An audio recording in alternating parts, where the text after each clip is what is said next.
대서장 46번째 시간입니다. 진소경 계임에 대한 답서 1, 지난 시간에 이어서 보겠습니다.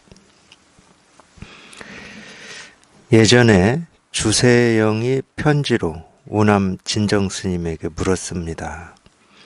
불법은 지극히 묘한데 일상생활에서 어떻게 마음을 쓰고 어떻게 탐구해야 합니까? 자비로서 가르쳐 주시옵소서. 한번 다시 읽어보겠습니다. 불법은 지극히 묘한데 일상생활에서 어떻게 마음을 쓰고 어떻게 탐구해야 합니까? 자비로서 가르쳐 주시옵소서. 이 불법에 대한 마음이 지극하니까 그래도 이렇게 불법을 구하고자 질문도 하고 가르쳐 달라고 이렇게 지극한 마음으로 요청도 하고 그러겠죠. 그러니까 우리가 이 마음 공부라고 뭐 이 얘기를 하는데 이 깨달음이라고 하는 거는 물론 이제 그렇게 얘기할 수는 있어요.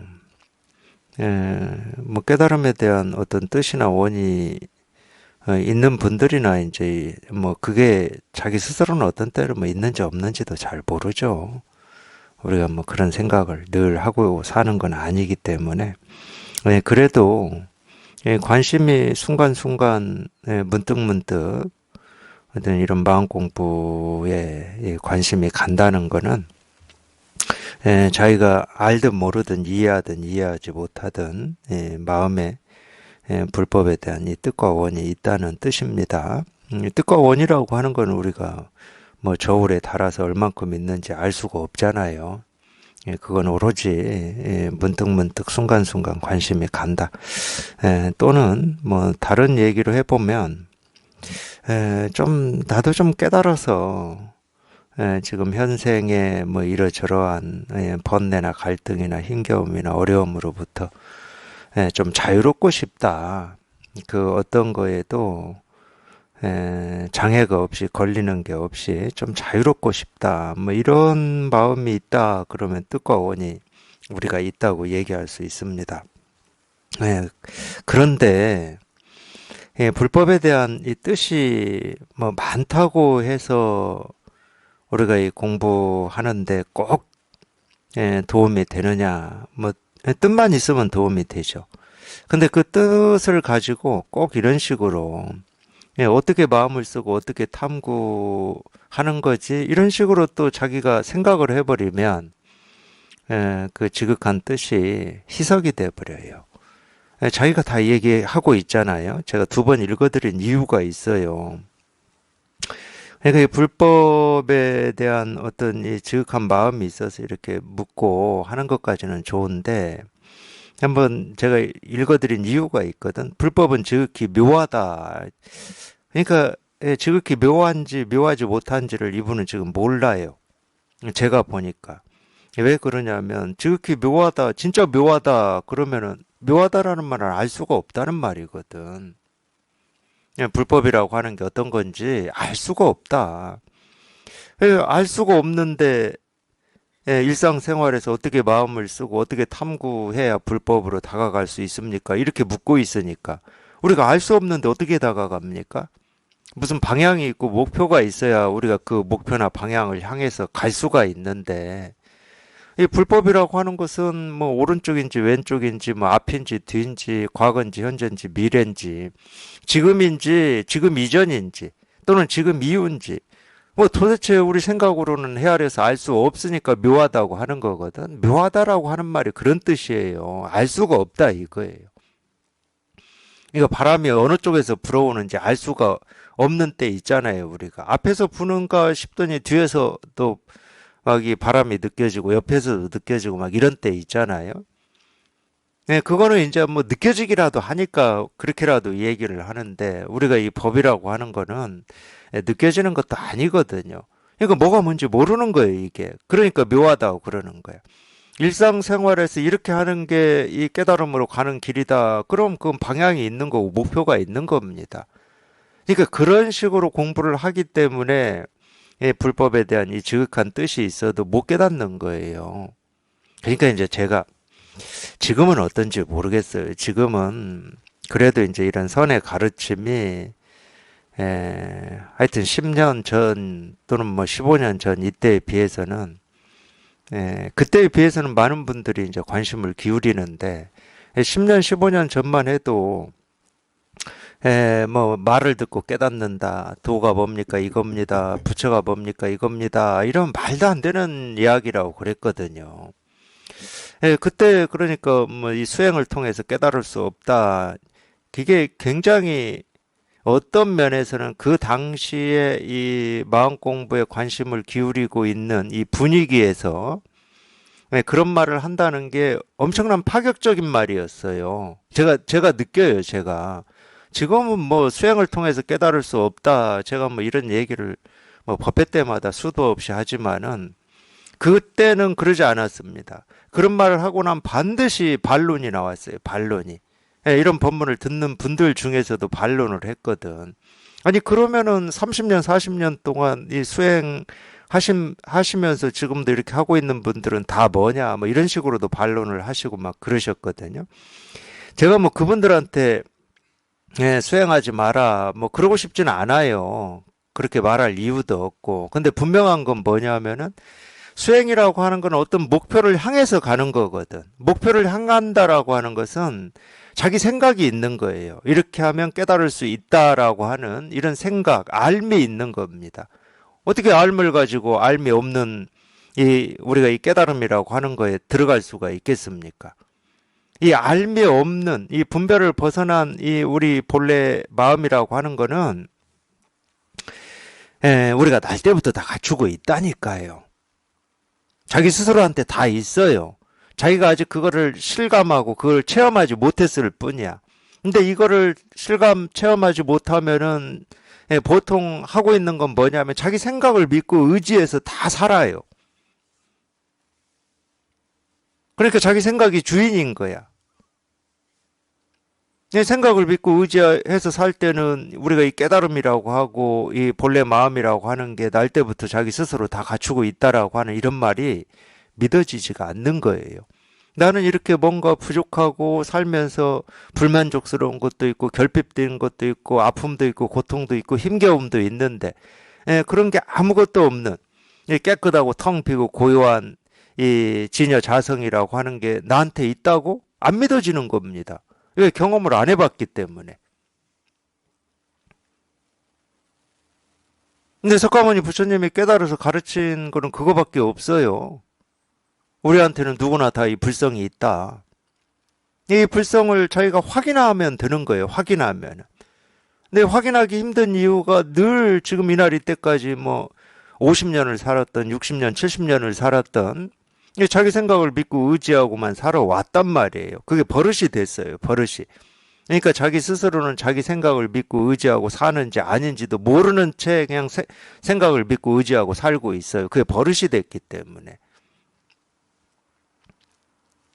그래서 이 깨달음이라고 하는 게 묘하다 그러면은 이 묘하다라고 하는 걸 아는 것처럼 생각을 해버려요. 묘하다 그러면 알 수가 없는 거지. 우리 의식으로는 헤아릴 수가 없는 거예요. 그러니까 있다고 할 수도 없고 없다고 할 수도 없고 뭐 있는 거냐? 묘한데 있다고 어떻게 해요? 그럼 없는 거냐? 묘한데 우리가 어떻게 없다고 그래? 그러니까 이렇게 말로 들으면 굉장히 어려운 거예요. 제가 쉽다고는 안 합니다. 근데 이 법이 어려워서 어려운 게 아니에요. 우리 깨달음이 어려워서 어려운 게 아닙니다. 이 깨달음이라고 하는 거는 내가 이 깨닫기 전에도, 깨달은 뒤에도 상관없이 늘 이렇게 분명한 거예요. 늘 이렇게 드러나 있는 거고, 이 세상은 단 한순간도 우리가 찾고 구하고 얻고자 하는 이 깨달음을 실현하지 않은 적이 없어요. 내가 태어나기 전에도, 이 우주가 생겨나기 전에도. 근데 자기가 자기 생각을 믿고 의지하고 자기 생각만 쫓아다니니까 이게 실감이 안 되는 겁니다. 그 점이 어려운 거예요.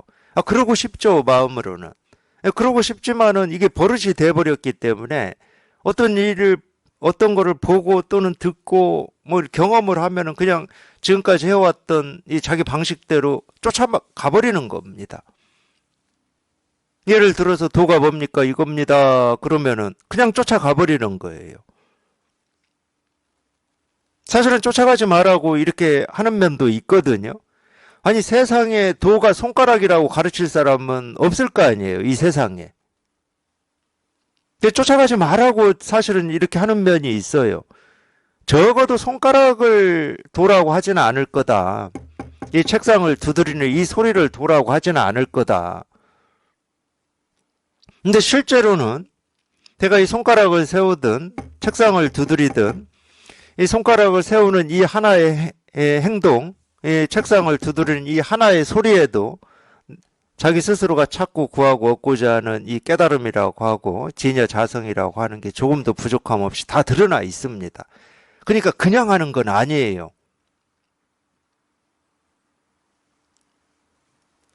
막 그냥 하는 건 아닙니다. 분명히 그러니까 그러는 거예요. 그러니까 도가 뭡니까? 이겁니다. 도가 뭡니까? 뜰 앞에 측백나무다. 삼이 서근이다. 똥 닦는 막대기다.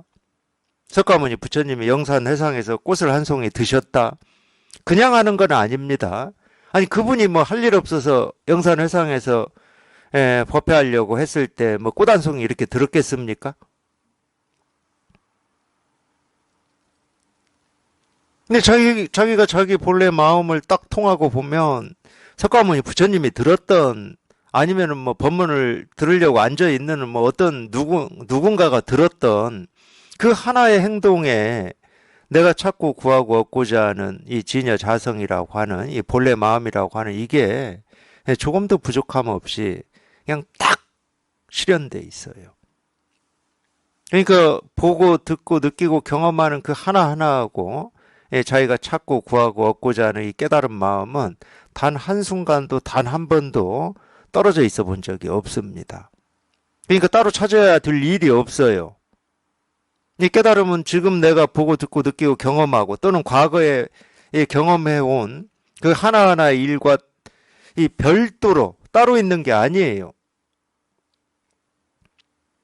지금 눈을 깜박이든 뭐 손을 꼼지락거리든 숨을 크게 한번 들이쉬고 내쉬든 배가 고프다고 하든 목이 마르다고 하든 그 하나하나에 조금도 부족함 없이 다 드러나 있는 겁니다.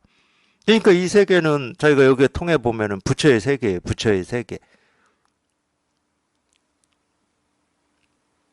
그냥 이거 하나가 온통 가득한 거예요. 틈 없이. 빠짐없이 가득한 겁니다. 그러니까 일상생활에서 어떻게 마음을 쓰고 어떻게 탐구해야 될 게 없다니까. 자기가 일상생활이라고 하는 그 하나하나의 어떤 이 경험이나 이 하나하나의 일들이 자기가 찾고 있는 이 실상을 그냥 그대로 다 드러내고 있고 보여주고 있고 가르치고 있고 실현하고 있는 거예요. 근데 자꾸 이렇게 분별을 하는 겁니다.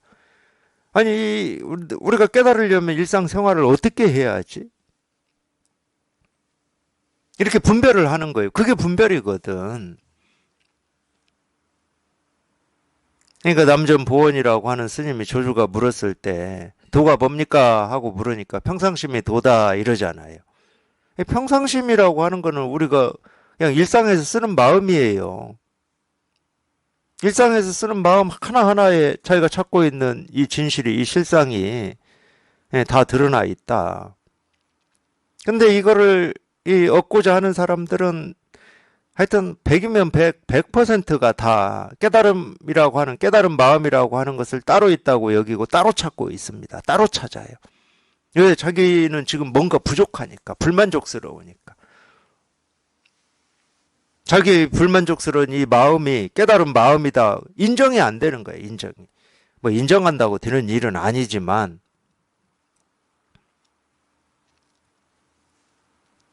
인정한다고 되는 게 아니고, 이 불만족스러운 마음이다라고 하는 그 생각이 한번 뚝 부러져야 돼요. 이 불만족스러운 마음이다라고 하는 것은 자기가 그렇게 생각하기 때문에 불만족스러운 마음인 거거든. 불만족스러운 마음이 따로 있지는 않아요. 자기가 그렇게 생각하는 겁니다. 예, 옳다 그러다도 자기가 그렇게 생각하는 거예요. 그러니까 이 세간에서 보면은 예, 옳음과 그름을 가지고 이렇게 시비하고 논쟁할 때 보면 예, 옳다고 주장하는 사람들이 공통적으로 하는 얘기가 있어요. 이거는 누가 봐도 옳은 거 아니냐, 이렇게 객관적으로 옳은 거 아니냐. 예, 그러다고 내 생각에 그러다고 그런 견해를 주장하는 사람도 그 말 합니다. 나만 그 말하는 게 아니에요. 이건 세상 사람, 길 가는 사람 누구를 자꾸 물어봐라. 이게 옳다고 그러지. 이렇게 주장한다니까.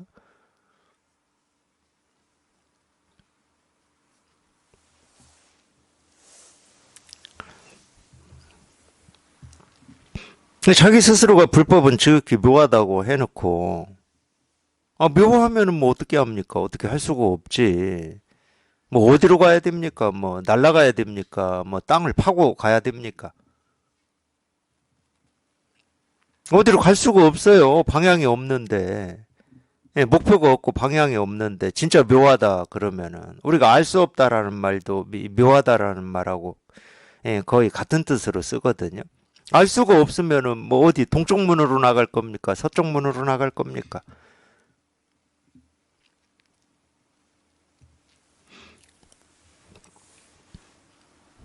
일상생활에서 어떻게 마음을 쓰고 어떻게 탐구해야 합니까? 자비로서 예, 가르쳐 주시옵소서.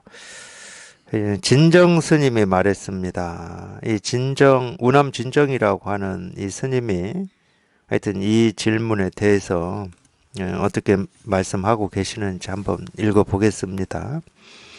예, 불법은 지극히 묘하여 둘이 없다. 그러니까 이 둘이 없다. 이 말이면 다 끝났어요. 예, 도리 없는데 일상생활에서 도를 향하는 마음은 이런 거고 도에 어긋나는 마음은 저런 거다. 이러면 둘이 돼버리잖아. 일상생활에서 이런 마음을 쓰는 게 예, 도를 깨닫는 어떤 예, 방법이다. 그러면은 예, 도를 깨닫는 이 방법이 있고 도와 멀어지는 어떤 일상생활이 따로 있다는 말이잖아요. 그럼 둘이 되잖아. 그러니까 이 말이면 끝나요, 실은. 더 얘기할 것도 없어. 예, 불법은 묘하기 때문에. 묘한데 이게 우리가 하나인지 둘인지 어떻게 합니까? 예, 불법은 묘한데 그게 일상생활이 불법인지, 일상생활을 벗어난 게 불법인지를 우리가 어떻게 알 수가 있겠냐고. 알 수 없습니다. 자꾸 이 불법이라고 하는 게 어떤 건지 알려고 하는 그 생각이 예, 끊어지지 않으니까 우리가 이거를 실감을 못 하는 거예요. 예, 그거는 내가 이 법이 어떤 건지를 알아봐야 되겠다. 이 법에 내가 한번 통해 봐야 되겠다. 그런 생각 때문에 안 되는 거예요. 그게 전부 생각이거든. 벌써 내가 있고 불법이 있잖아요. 그러니까 이 둘이 없다는 말은 무슨 말하고 똑같냐면 나와 법이라고 하는 게 둘이 되질 않는다는 거예요. 근데 우리가 분별할 때는 이 몸과 이 몸에서 일어나는 생각, 느낌, 감정을 나라고 여기고 계시잖아.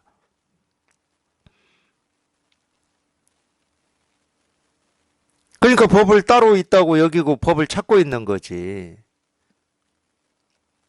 근데 그 얘기를 달리 하면은 나라고 여기는 이 몸, 내 생각, 느낌, 감정이라고 하는 그 하나하나가 자기가 찾고 있는 이 실상, 이거를 그냥 자기 생각하고 아무런 상관 없이 이거를 그냥 다 실현하고 있고 드러내고 있다는 거예요. 그러니까 실제로는 내가 있는 게 아니에요.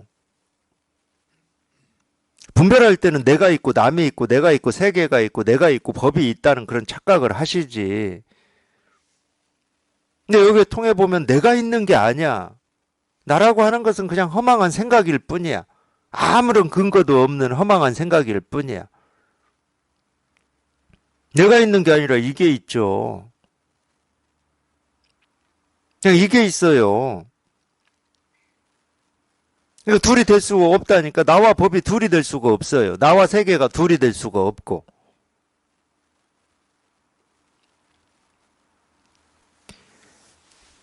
그러니까 지극히 묘하다고 그러는 거죠. 뭐 묘법이다 이런 말 많이 쓰는데 그래서 묘하다고 그러는 거예요.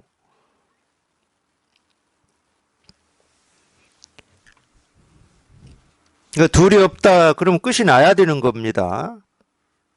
뭐가 끝나야 되는지 아실 필요는 없어요. 뭐가가 아니야. 지금까지 뭐 얼마를 살았던 상관없이 늘 둘로 나누어서 이거냐 저거냐 옳으냐 그러냐 부처냐 중생이냐 오늘이냐 내일이냐 지금이냐 뭐 과거냐 이렇게 늘 둘로 나누어서 사는 데에만 우리가 익숙해져 있거든. 그게 한번 이렇게 딱 끝장이 나야 된다고. 둘이 없다 둘이 아니다 이런 데서 한번 끝장이 딱 나야 돼요. 그건 하나하나 끝장이 나는 게 아닙니다. 끝장이 날 때는 그냥 한 번에 그냥 와장창 부서져 버리는 거예요. 그러니까 뭐 얼음이 녹고 기와장이 부서진다 뭐 이런 표현도 있는데, 그러니까 기와장이 부서질 때 뭐 이 내 귀퉁이 하나 뭐 이렇게 뭐 두드려 가지고 부수고 또 부수고 해서 이렇게 가루가 되는 게 아니고, 부서질 때 그냥 한 방에 그냥 바위에 기와를 딱 던졌을 때 와장창 깨지듯이 그냥 우리 분별이 그렇게 그냥 와장창 깨져버리는 거예요. 그냥 일시에 다 사라져버리는 거야. 그러니까 분별이 뭔지, 나는 무슨 분별을 하고 있는지 그건 아실 필요가 없어요. 그냥 오로지 도가 뭡니까 이겁니다 이렇게 가르치는 여기에만 관심을 기울이시고, 그냥 도가 뭡니까 이겁니다 부처가 뭡니까 이겁니다 그냥 여기에만 관심을 기울이시고, 이겁니다 하는데 뭐 이게 뭔지 알 수 있겠습니까? 어차피 알 수 있는 게 아니에요. 그러니까 한번 그냥 통해야 돼. 그냥 자기도 모르게 그냥 확 한번 이렇게 다가와야 돼. 뭐 가지고 지금 이러는지가 한번 그냥 확 다가오셔야 돼.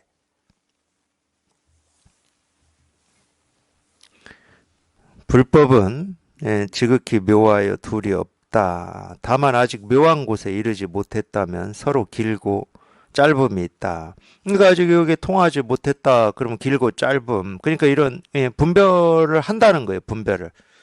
아니 여기에 통하지 못하면은 뭐 분별밖에 못하는 거지. 길고 짧고 높고 낮고 옳고 그르고 뭐 깨닫고 못 깨닫고 내가 있고 남이 있고 뭐 이렇게 분별밖에 못하는 겁니다.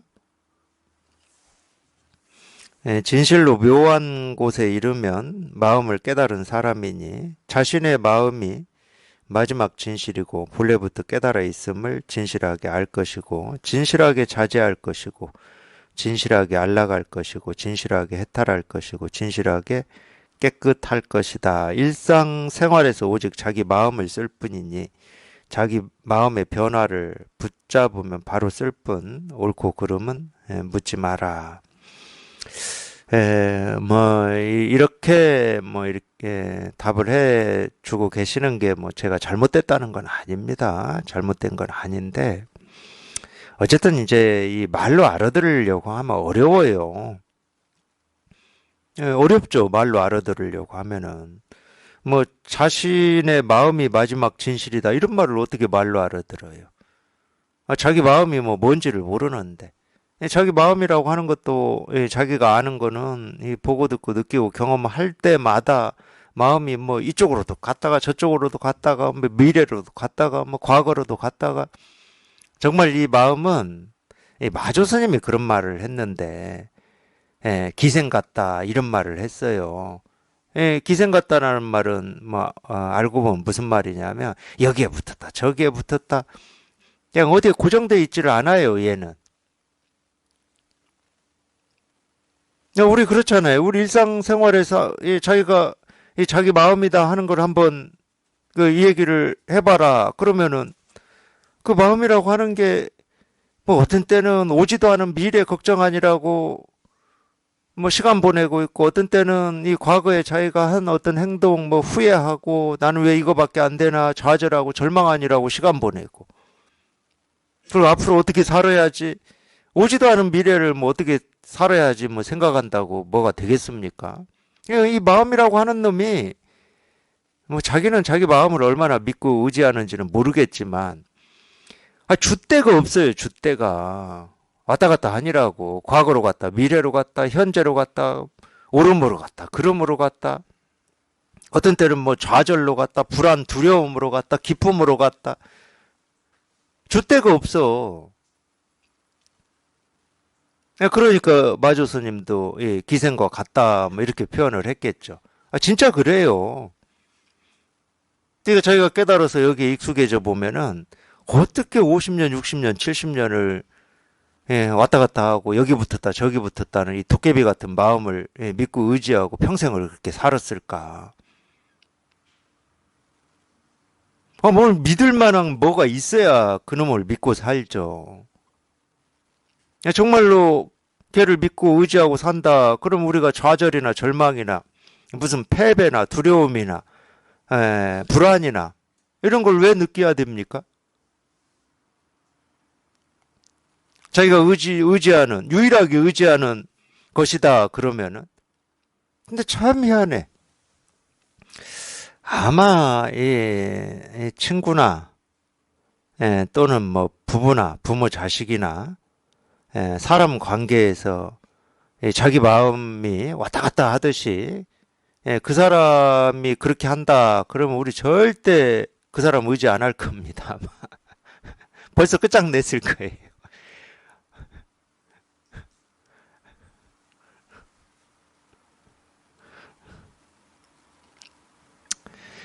뭐 제가 이렇게 얘기를 해도 자기가 직접 우리 본래 마음이라고 하는 것을 실감해 보지 않으면은 감이 안 와요. 감이 진짠가? 이렇게 생각은 하실 수 있지만 감이 안 와. 그래서 뭐 이런 얘기도 사실은 어찌 보면 쓸데가 없어요. 자기가 직접 한번 통해 봐야 돼. 본래 마음이라고 하는 이거를 직접 한번 경험을 해 보셔야 오죽했으면은 이 기독교에서도 그런 얘기가 있겠습니까? 아직 이 호랑이가 숲에 돌아오기 전에는 뭐 일인가 늑대인가가 주인 노릇을 한다고 그러잖아요. 일이 늑대라고 하는 것은 비유로 그렇게 하고 있지만 진짜 일이나 늑대가 진짜 그러는지 어쩌는지는 모르지만은 줏대가 없다는 얘기예요. 쉽게 말하면 이때는 이렇게 하고 저때는 저렇게 하고 막 이랬다는 거예요. 우리 이 분별하는 마음을 얘기하고 있는 거예요. 근데 그거밖에 경험을 못한 입장에서는 원래 왕은 저렇게 줏대 없이 뭐 이때는 이렇게 적용하고 저때는 저렇게 적용하고 지 기분대로 하는가 보다 뭐 이러고 살았는지는 모르겠지만 진짜 주인이 딱 와 보면은 이전에 주인이라고 여겼던 이 왕이라고 여겼던 일이 늑대는 전부 가짜야. 저것들 지금 보니까 저 말도 안 되는 왕이었네. 가짜 왕이었네. 이렇게 될 거 아니에요. 그러니까 여기에 통한다라고 하는 게 그런 거예요. 이거에 통하기 전에는, 그러니까 버릇이라고 그러죠. 자기 생각을 믿고 의지하고 산이라고 고생들을 하시는 거야. 그래서 진짜 우리가 뭐 주인이라고 얘기하는 자기 본래 마음에 이렇게 통해 보면 지금까지는 그냥 헛것을 믿고 의지하고 산이라고 그 고생을 그냥 자기 스스로가 실감합니다. 여기에서도 뭐 그렇게 그런 얘기가 나왔지만은 자기 스스로가 실감을 해요. 이게 진짜구나. 여기에서는 이제 마지막 진실이라는 말도 썼는데 이렇게 쓸만해요. 이제 더 이상은 없구나. 더 뭐 나아지거나 더 기대해야 될 일이 있거나 이런 일이 없어. 그래서 이걸 끝이라는 표현으로도 써요. 이제 더 찾아야 될 일이 없어요. 어떻게 살아야 되는가 이런 고민이 없어. 이게 마지막 진실이야. 그러니까 이걸 우리가 뭐 진짜다 이렇게도 뭐 표현도 하고 그런 말도 하고 그러는 건데 그러니까 이거를 한번 자기가 직접 실감을 한번 해보셔야 돼요. 이거를 실감하지 않으면은 뭐 어떤 생각을 한다 하더라도 그냥 다 분별이고 망상입니다. 헛된 생각을 믿고 의지하면서 사니라고 고생하게 돼 있어요.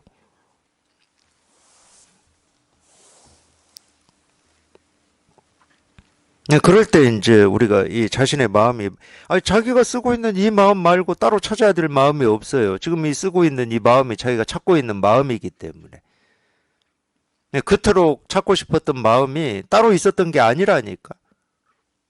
근데 자꾸 모른다고 그래. 나는 깨달은 마음이 어떤 마음인지 몰라요. 뭐 자꾸 모른다고. 알 필요 없다니까요. 자기가 안다. 그러면 그건 깨달은 마음이 아니에요. 왜? 불법은 묘하기 때문에. 아는 마음은 다 분별하는 마음이죠. 자기 생각이고 느낌이고 감정인 겁니다. 자꾸 모른다고 하시지 마세요. 이 모른다라는 말은 어떤 말이냐면 거기에 숨어 있는 게 하나 있어요. 내가 모른다예요. 내가.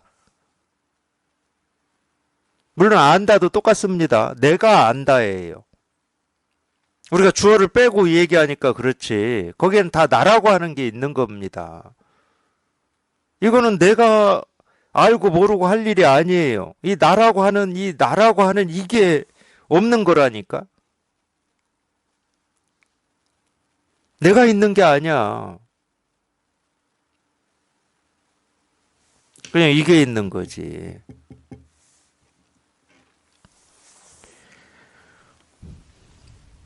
그리고 여기 이렇게 딱 통해 보면 이제 여기에서도 이제 그런 말이 나왔는데 우리가 본래부터 이 깨달아 있음을 진실하게 알 것이고 뭐 이런 표현이 여기에서도 나오는데 자기가 여기 통해 보면 그냥 저절로 자기 스스로 그렇게 느껴요.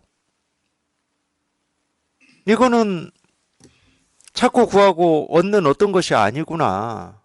그냥 본래부터 다 깨달아 있는 거구나. 누구나 다.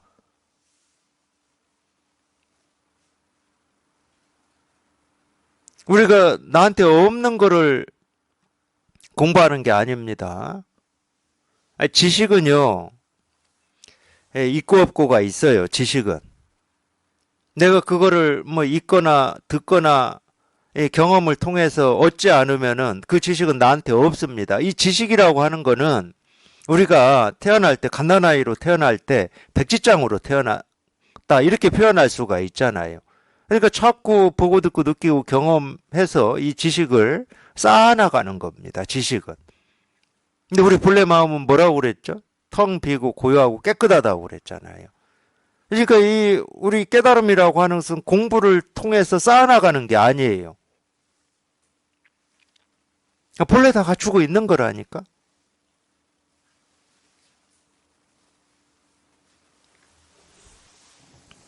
근데 딱 통해 보면 그걸 그냥 바로 느껴요. 바로 느껴.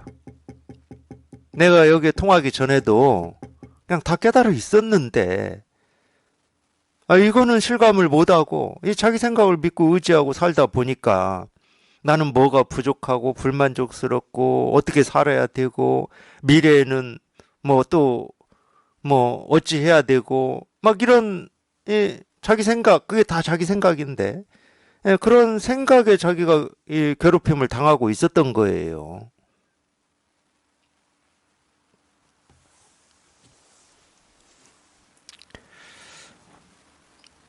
일상생활에서 오직 자기의 마음을 쓸 뿐, 자기 마음 쓰는 거지. 뭐 남의 마음 우리가 쓸 수가 없어요. 뭐 컵의 마음, 뭐 시계의 마음, 죽비의 마음을 우리가 어떻게 씁니까? 어떻게 쓰든 자기 마음밖에 못 써요. 잘 쓰든 못 쓰든. 옳게 쓰든 그르게 쓰든 자기 마음밖에 못 씁니다. 근데 자기가 쓰는 그 마음이 우리 마음이라고 하는 거는 한 측면만 있지 않다니까. 그거 다 아실 거 아니야. 우리 마음이라고 하는 게 내가 아는 마음도 있잖아요. 뭘 보아서 알고 들어서 알고 느껴서 알고 경험해서 알고 생각해서 아는 뭐 이것도 있잖아. 그러니까 우리가 이렇게 분별하면서 살 수 있잖아요. 그거 전부 마음의 작용입니다. 자기가 찾고 싶어하는 깨달은 마음의 작용이에요. 그것도 분별하는 마음도. 우리가 이렇게 분별할 수 있는 거는 보아서 알고 들어서 알고 느껴서 알고 생각해서 알 수 있는 것도 이 마음이라고 하는 우리가 이제 마음이라고 이름을 부르는데 여기서는 이제 그걸 묘하다고 표현했어요. 이 묘한 마음이라고 하는 이것 때문에 우리가 분별을 할 수가 있는 거거든. 그래서 분별하는 이 측면만 있는 게 아니에요. 그냥 온갖 것을 분별을 하는데 이 분별하는 하나하나에 그냥 뭐라고 할 게 없는, 그냥 텅 비어 있는, 그걸 이제 우리가 시비하지 않는다고 표현을 해요. 그거를 시비하지 않는다 이렇게도 표현하고, 취하고 버리지를 않는다. 뭔가를 이렇게 붙들고 버리고 하지를 않아요. 이 두 측면이 있는 겁니다. 우리 이 마음이라고 하는 거에는.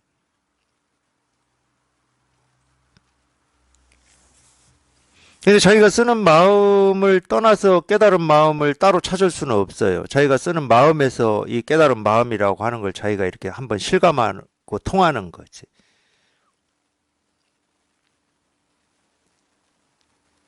여기에 통하면 따로 없기 때문에 그냥 마음을 쓸 뿐이지. 쓴 마음을 옳으니 그르니 시비하지 않게 돼요.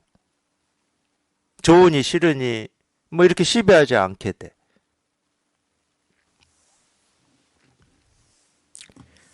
오직 자기 마음을 쓸 뿐입니다. 다른 마음 쓸 수 없어요, 우리는. 물론 가끔은 그런 얘기 하시는 분들도 있어요. 그냥 주로 뭐 무속에서 그런 말 하나, 어떤 뭐 영이 들어와 가지고 뭐 신이 들어와 가지고 뭐 귀신이 들어와 가지고 자기를 조정한다 뭐 이렇게 얘기하는 경우도 있는데, 그 얘기까지는 여기서는 안 하겠습니다. 없는 게 나올 수는 없어요. 우리한테 없는 게 어떻게 나옵니까? 오직 자기 마음을 쓸 뿐이에요. 자기 마음을 누구나 다 쓰고 살고 있어요. 누구나 자기 마음 쓰고 살고 있잖아요. 깨달은 사람이나 못 깨달은 사람이나 나이 든 사람이나 어린 사람이나 남자나 여자나, 아니면은 뭐 저기 아프리카에 사는 사람이나 우리처럼 아시아에 사는 사람이나 뭐 유럽이나 아메리카에 사는 사람이나 다 자기 마음 자기가 쓰고 살지. 없는 마음 쓰고 살겠습니까? 근데 중요한 건 그거라니까. 자기 마음 자기가 쓰고 사는데 분별 속에 있는 사람들은 이 쓰는 자기 마음을 늘 평가해요. 어떤 때는 성찰도 하고 반성도 하고 다음에는 더 잘 써야지, 더 잘해야지.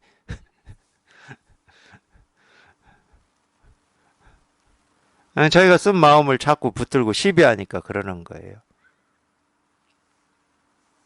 도덕경에 그런 말이 나오죠. 상선약수라고. 상선. 이 선이라고 하는 것은 뭐 우리가 알고 있는 선악할 때 그 선자인데 한자로는 윗상자에다가 거기서 이제 상선이라고 할 때는 이 깨달음을 얘기하는 겁니다. 이 도를 얘기하는 거예요. 우리 본래 마음을 얘기해. 약수 흐르는 물과 같다. 한 번 흘러간 물은 두 번 다시 집어낼 수 없습니다. 흘러간 물은 두 번 다시 집어낼 수 없어요. 근데 우리는 그렇게 안 해요. 집어내서 갈고 닦으면은 더 뭐 나아질 것처럼 우리는 착각을 하기 때문에 늘 뭔가를 반성하고 성찰하고 더 나아지기 위해서 애쓰고 노력을 한다니까. 다 흘러갔어요. 못 집어내. 못 집어냅니다. 그리고 아직 흘러가지 않은 물도 못 집어내요. 아니, 물이라고 하는 게 한 덩어리로 돼 있는데 내가 집어내고자 하는 물이 어떤 물인지 우리가 알 수 있습니까? 우리 삶도 그런 거라고. 자꾸 분별을 하니까 이때 이렇게 한 것은 잘못됐고, 삶이 그렇게 뚝뚝 끊어져서 흘러가지를 않아요. 흐르는 물처럼 흘러가지, 한 덩어리로 한 몸으로 흘러가 버리는 거예요. 따로 떨어져 있지를 않습니다. 이건 이 일이고 저건 저 일이고 이건 옳은 일이고 저건 그런 일이고 이렇게 떨어져 있지를 않아요.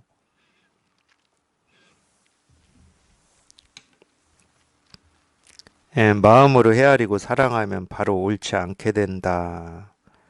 마음으로 헤아리지 아니하면 하나하나가 진실하며 하나하나가 밝고 묘하며 하나하나가 연꽃이 물에 젖지 않는 것과 같지만 마음의 깨끗함은 그 이상이다. 그러므로 자기 마음의 어두운 까닭에 중생이 되고 자기 마음을 깨닫는 까닭에 부처가 된다.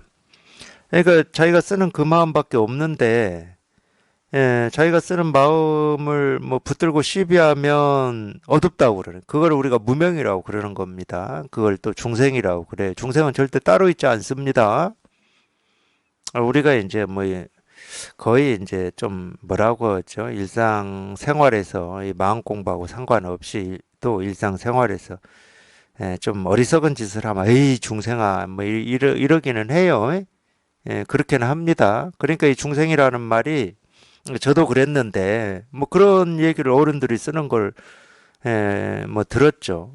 근데 우리가 이 언어라고 하는 것은 그런 언어를 쓰는 사람들의 어떤 표정이라든지 어감이라든지 이런 걸 통해서 그 뜻을 우리가 알아듣잖아요. 중생이라는 말을 웃으면서 하지는 않을 거 아니야. 에이 중생아 그럴 때. 물론 이제 웃으면서 하면은 아, 중생이라는 말이 무슨 농담인가? 뭐 이렇게 우리가 그 뜻을 알아차렸겠죠. 근데 보면은 앞뒤 정황을 보면은 이 중생이라는 말을 우리가 뭐 어릴 때 들었다고 쳐요. 뭐 한자가 어떤 한자고 어떤 뜻을 가진 의미인지 뭐 그걸 우리가 공부해서 듣습니까? 그렇지는 않잖아요. 그냥 그 말을 쓸 때 어떤 상황, 쓰는 사람의 표정, 듣는 사람의 표정을 통해서 그 언어의 뜻을 우리는 습득합니다. 근데 이제 쉽게 말하면 좀 욕 비슷한 말이었기 때문에 저도 역시 중생이라는 말을 좋은 뜻으로 가지고 있지 않았죠. 그러니까 누가 저한테 예를 들어서 에이 중생아 그러면 기분이 나빴겠죠.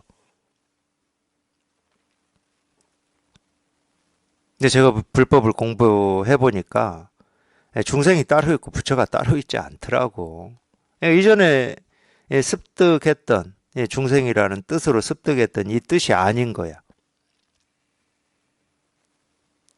그러니까 이 중생이라는 말이 더 이상 욕이 되지를 않아요. 그리고 이제 부처라는 말도 똑같습니다. 이 부처라는 말은 뭐 당연히 그랬죠. 보통 사람이 도달할 수 없는 어떤 이 깨달음의 경지? 이 깨달음이 뭔지는 모르지만 그것도 우리가 어떤 살아온 환경에 따라서 이 깨달음이라고 하는 거를 이 습득을 했잖아요. 이 사람에 따라서 다를 수는 있습니다. 그러니까 보통 사람이 이룰 수 없는 어떤 특별한 어떤 거라고 습득을 해왔잖아요. 근데 공부를 해보니까 그게 아니에요. 그런 뜻이 아니야. 그 뜻은 그냥 만들어진 뜻이고, 깨달음이라고 하는 게 그냥 우리 마음이야, 마음. 그러니까 뭐 이런 마음 공부에 뜻이 있고 원이 있고 깨닫고자 하는 심정이 있을 때는 깨달음이라고 하는 게 어떤 이 높은 의미나 가치가 있는 거라고 이렇게 그림이 그려져 버립니다. 그럴 거예요, 아마. 저도 그랬으니까. 부처다 그러면은 뭐, 에, 그러니까 한 아까도 이제 그런 얘기를 했지만 십몇 년 전에 제가 이렇게 설법을 하면서 그 부처다 이런 말을 하면은 저 야단치는 사람도 있었다니까. 감히 부처님을 부처라고 그냥 함부로 부른다고. 그분한테는 어떤 석가모니라고 하는 이분이 부처인 거예요.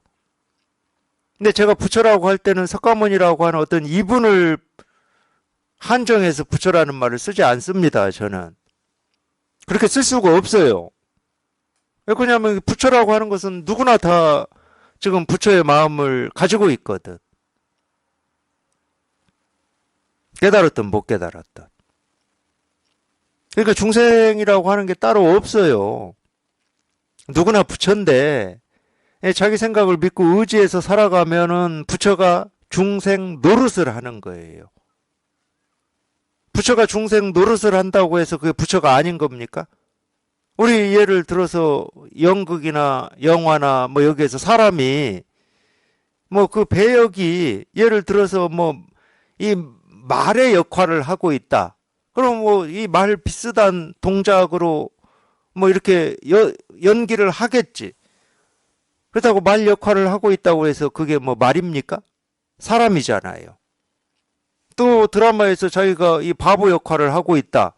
그거는 그냥 바보 역할을 하는 정상적인 사람이잖아요.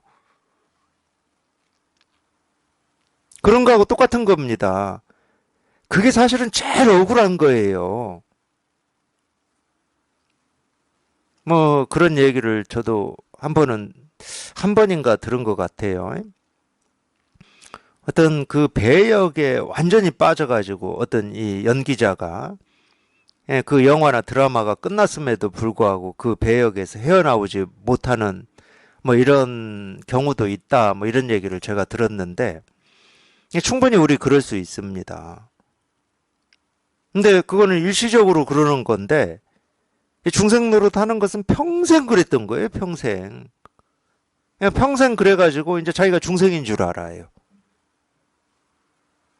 자기가 못 깨달은 중생인 줄 안다고. 자기는 이 깨달음이라고 하는 이 깨달은 마음이라고 하는 게 없는 사람인 줄을 알고 살아요. 깨달은 마음이 나한테 없으면 아무리 공부해도 우리는 못 깨닫습니다. 무슨 수로 깨달아요? 나한테 없는데. 막 하늘에서 떨어지겠습니까? 땅에서 솟아나겠습니까? 아니면 뭐 어디 우주 멀리에서 날라오겠습니까? 우리 모두한테 있기 때문에 우리가 이렇게 뭐 법회도 하고 법문도 듣고 이럴 수가 있는 거예요. 근데 깨달아질 때는 자기 이 본래 마음을 깨달아질 때는 그냥 문득 깨달아. 문득. 정말로 번갯불보다 빠른 그냥 문득 그냥 이겁니다 하는데 그냥 콱 하고 거기서 끝이 나버려요. 도가 뭡니까? 이겁니다 하는데. 그러니까 세 번 두드리기도 전에 끝나버린다니까. 그냥 한마디 말을 듣고 깨달을 때도 마찬가지. 도가 뭡니까? 뜰 앞에 잣나무다 이러는데 뜰 앞에 잣나무다라고 잣나무다 하고 이렇게 끝날 때 뭐 깨달아질 때도 있겠지만 잣나무도 나오기 전에 깨달아 버려요. 뜰 하는데 그냥 거기서 끝이 나버린다니까. 그러니까 뭘 알아듣는 게 아닙니다. 무슨 말인지 아는 게 아니에요. 뭐 불이 중도다, 색즉 시공이다 이런 말 알 필요 없어요. 그 말을 알아서 우리가 깨닫는 게 아니거든. 그리고 실제로 뭐 여기 이렇게 통해도 뭐 색즉 시공이다, 공즉 시색이다 이런 말을 뭐 우리가 뭐 다 아는 거냐? 아는 건 아니에요. 그냥 이거야. 아는 건 아니에요. 그냥 이거야. 그러니까 우리한테 제일 억울한 건 부처가 중생 노릇하고 사는 거라니까. 근데 중생 노릇을 하고 사는데 문제가 없으면 그나마 괜찮아. 근데 왜 부처가 중생 노릇을 하면 어떤 문제가 생기냐? 희한하게도 마음에 병이 생겨요. 뭐 불안, 두려움, 삶의 어떤 하여튼 이 삶의 이 투명하지 않음에서 오는 뭐 초조함이라든지 뭐 의문이라든지 이런 게 생겨. 그런 걸 이제 불교에서는 고라고 그러거든.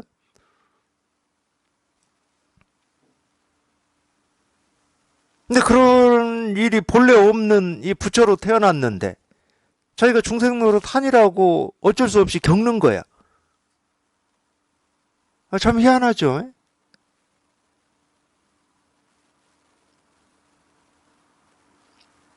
거의 대부분 이제 뭐 100이면 100 다 그렇게 겪고 살기 때문에 이제 그런 말까지도 있어요. 세간에서는. 인생이 그런 거지. 고통도 있고 뭐 어려움도 있고 힘겨움도 있고 그래도 이제 살면서 헤쳐나가고 그러니까 그런 위로 위안으로 그냥 세간은 살아가고 있어요. 실은. 안타까운 일이죠.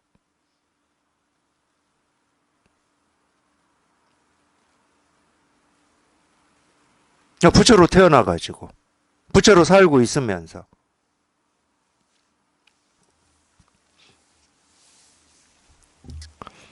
그래서 자기 마음의 어두운 까닭에 중생이 되고 자기 마음을 깨닫는 까닭에 부처가 된다.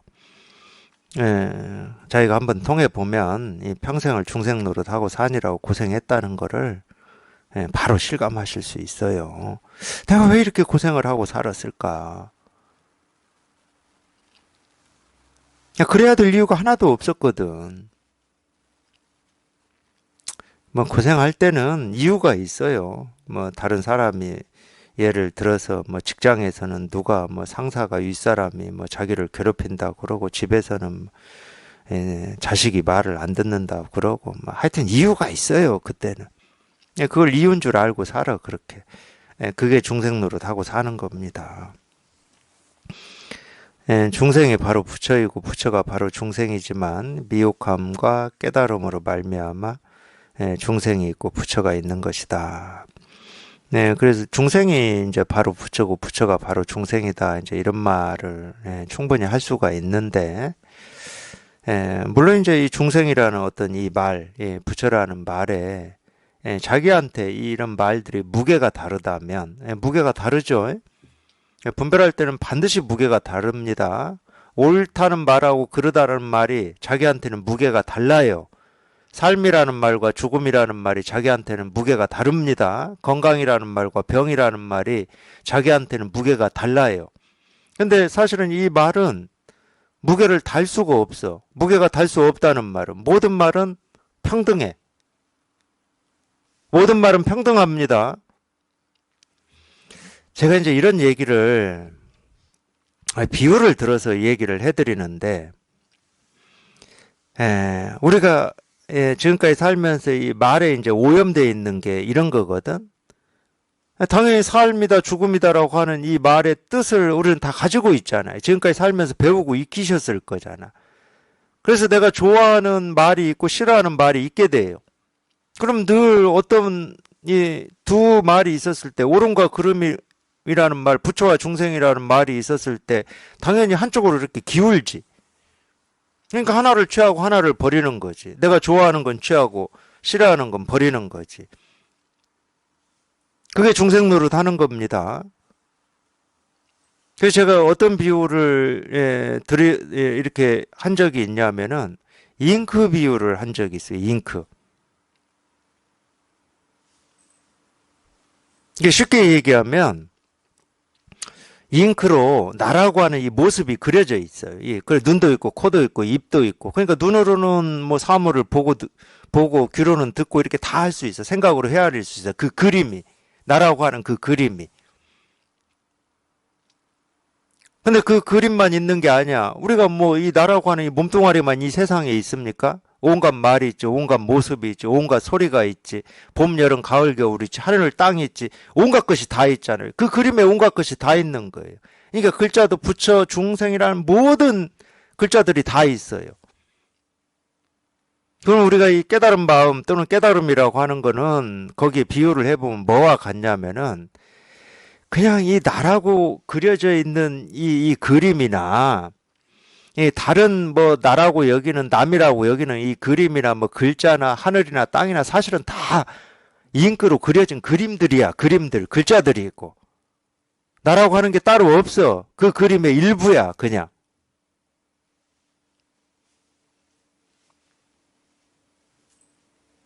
그럼 거기서 진짜 주인은 뭐냐? 잉크가 주인이에요. 왜 잉크가 주인이냐? 그 나라고 여기는 그 모습이나 어떤 글자나 하늘이나 땅이나 그 그림 속에 있는 모든 것은 잉크로 그려져 있거든.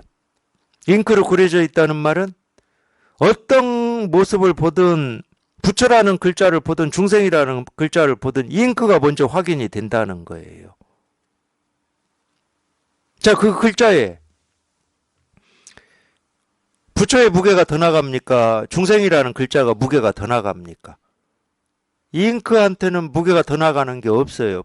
부처라는 글자에도 자기가 드러나 있고 중생이라는 글자에도 자기가 조금도 부족함 없이 다 드러나 있기 때문에 잉크의 입장에서는 모든 게 다 평등해요. 자기밖에 없다고 쉽게 얘기하면 천상천하 유아 독존이야.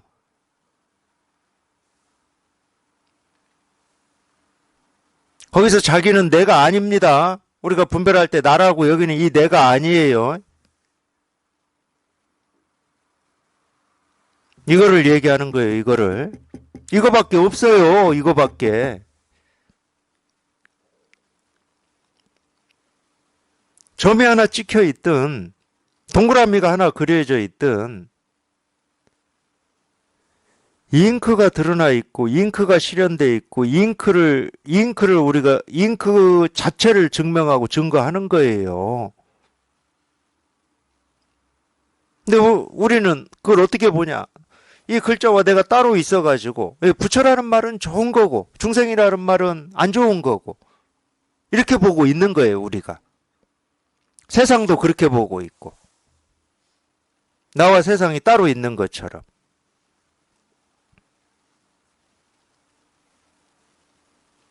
그런 일은 없습니다. 그냥 잉크의 세상이듯이 이 세상은 우리가 이 깨달은 마음이라고 뭐 표현하고 이름을 붙여서 부르고 있는 이 마음의 세계예요. 마음의 세계. 마음의 세상입니다. 그러니까 자기가 보고 듣고 느끼고 경험하는 이 모든 것은 그냥 이 마음 하나를 보고 있다 해도 되고 이 마음 하나 실현하고 있고 이 마음 하나 보여주고 있을 뿐인 거예요. 다른 일은 없어요. 자기가 자기 생각을 쫓아가니까 이런 일이 있고 저런 일이 있고 옳은 일이 있고 그런 일이 있고 부처가 있고 중생이 있고 뭐 색이 있고 공이 있고 몸의 세계가 있고 정신 세계가 있고 자기가 분별하니까 그러는 거예요. 아까 제가 잉크 비유를 들면은 그 그림에 그 세계에 뭐가 쓰여 있냐면 물질 세계라는 글자와 정신 세계라는 글자가 쓰여 있어요. 근데 물질 세계라고 하든 정신 세계라고 하든 그 글자 하나하나는 글자야 물질하고 정신하고 다르지. 글자는 그림이 달라. 정신이라는 그림과 이 물질이라는 그림이 다르잖아요. 글자가 다르잖아. 글자는 다르지만 그 글자가 보여주고 있고 드러내고 있고 실현하고 있는 건 잉크밖에 없어요. 똑같은 잉크야 그냥. 근데 거기는 이제 잉크가 보이니까 우리가 이렇게 비유로 얘기할 수가 있어. 근데 우리 마음은 안 보여. 그냥 이 세계가 마음 하나일 뿐이다 이렇게 얘기할 때 이 마음이 그 잉크처럼 글자에서 확인하고 그림에서 확인하는 잉크처럼 그렇게 보이는 거냐? 안 보여요. 이 마음은. 그게 조금 어려워요. 왜 어렵냐? 보이는 것은 보아서 아는 거거든. 그렇지. 잉크밖에 없지. 이렇게 보아서 알아요. 근데 이 마음은 알 수가 없어요. 그러니까 통해야 되는 거거든, 이거는. 이거 비유는 비유일 뿐이야, 그러니까. 이거는 안 보여. 여기에 딱 통해야 돼, 이거에. 이게 뭔지는 모르지만 통해야 돼. 알 수는 없지만 통해야 돼. 뭐가 뭔지는 몰라. 뭐가 뭔지는 몰라도 통해야 돼, 통해야 돼. 그래야 중생이 바로 부처고 부처가 바로 중생이다 이런 말들이 실감이 돼요. 중생과 부처가 둘이 아니야. 따로 있지 않고. 근데 실제로는 중생도 없고 부처도 없어요. 중생이라고 할 것도 없고 부처라고 할 것도 없어. 그냥 어쩔 수 없이 중생 노릇하는 병을 좀 치료해 보려고 어쩔 수 없이 중생 부처라는 이름을 끌어와서 쓰고는 있는데 실제로는 이런 말을 하고 있을 때는 뭐 중생도 없고 부처도 없어요. 뭘 중생이라고 하고 뭘 부처라고 할 겁니까? 중생이라고 할 것도 없고 부처라고 할 게 없어요, 실은. 어떤 걸 중생이라고 할 수가 있어요, 우리가. 중생이라고 하자니 부처야. 진짜 깨달은 눈으로 보면 그래요. 중생 노릇을 하고 있는 부처라니까. 그러니까 진짜 깨달은 눈으로 볼 때는 부처가 부처로 사는 사람이 있는 거고 부처가 희한하게도 중생 노릇을 하면서 사는 사람이 있는 거예요. 아무리 중생 노릇을 한다고 해서 그게 중생이겠습니까? 부처지?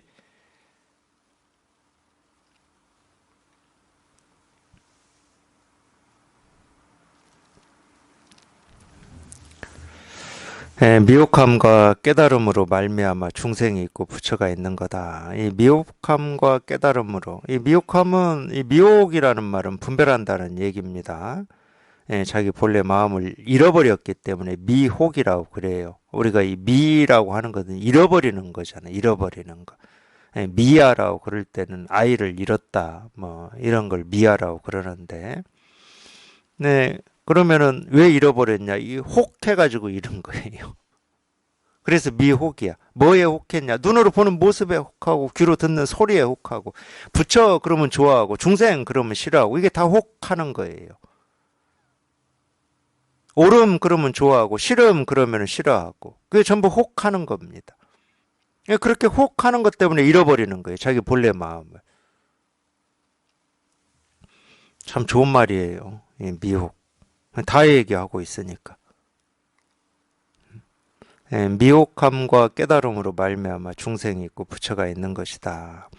그래서 잃어버리면 부처가 중생 노릇을 하고 있으니까 또는 스스로는 그냥 중생이라고 여겨요. 뭐 중생이라는 이름을 쓰지 않을 뿐이지 나는 뭔가 지금 부족하고 아직 못 깨달아 있고 삶이 뭐 이런저런 일이 있고 이런 식으로 자기를 중생이라고 여겨요. 그게 중생이거든.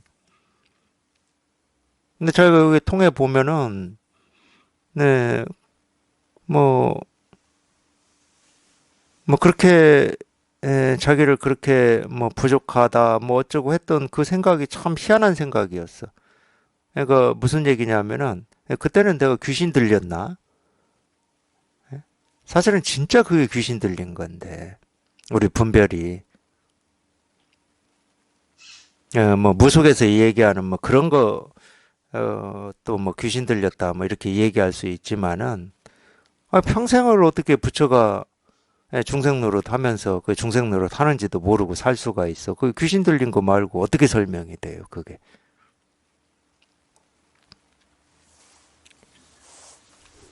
미혹함과 깨달음으로 말미암아 중생이 있고 부처가 있는 것이다. 그러니까 억울해서라도 한번 깨달아 봐야 돼요.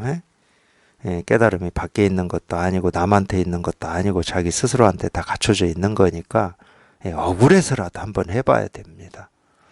해봐야 자기 나다라고 하는 것도 이 실체가 밝혀져요. 정말로 이거밖에 없구나. 그냥 일이구나. 이거밖에 없구나. 그냥 일이구나. 정말 이거밖에 없구나. 일이구나. 딱 밝혀집니다. 딱 밝혀져요.